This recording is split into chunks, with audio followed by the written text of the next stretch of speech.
Hi, it's James, and I'm coming to you today from Bear River Park in Petoskey, Michigan, one of my favorite places in the entire world. It's actually part of today's answer to the question of what do you do on a day-to-day basis to keep your mental illness in check? And one of those things is when things aren't working for you in the environment that you're in, change your environment, because we all know what happens when we do the same thing over and over and expect different results. It doesn't work. So here I am up north seeking some healing, and I want to answer a question today by one of my current students at Gabby Iriarte. And Gabby, I'm so delighted and so honored to be on a journey with you, and thank you for submitting this question today. So a couple things I want to suggest that work really, really well for me. One is that in having bipolar disorder, I have an illness that wants to take me very high and very low. So I have to work very, very hard to keep myself in the middle.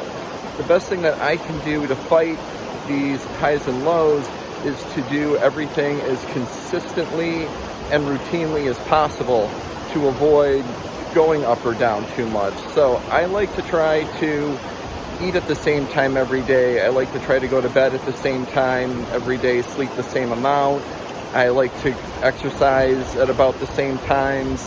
I would like to get into a familiar routine, and actually pre-pandemic, the routine of waking up, going to work, working, coming home, that was a really, really good routine for me, and the pandemic happening really disrupted that and has made it challenging for me to be healthy since that time. So whatever you can do to make your life consistent and stable and familiar is really, really helpful.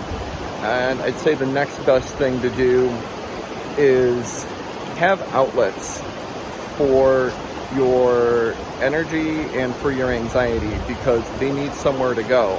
So if I'm sensing that I'm feeling really hypomanic, or if I'm feeling a lot of anxiety, if it stays inside of me, it is just gonna eat me alive from the inside. So this energy or this anxiety needs somewhere to go. So what can I do with that? A really great outlet for me is my writing. It can be working on my manuscript. It can be making posts on this account. It can just be journaling that nobody else sees.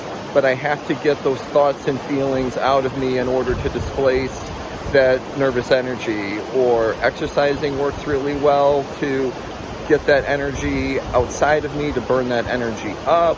Or meditation is really good for me too. I know a lot of people in the arts can find that dancing or performing or playing music or drawing are all good artistic outlets. To just find a place to put that energy or an anxiety, because you don't want it to stay inside of you. If you can release that, that will go really a long way in doing well on the day-to-day, because you're not distracted by that anxiety putting your mind in 1,000 different places. So I hope that is a really helpful tip for you, Gabby, and thank you again for submitting that question. And as always, follower questions are welcome.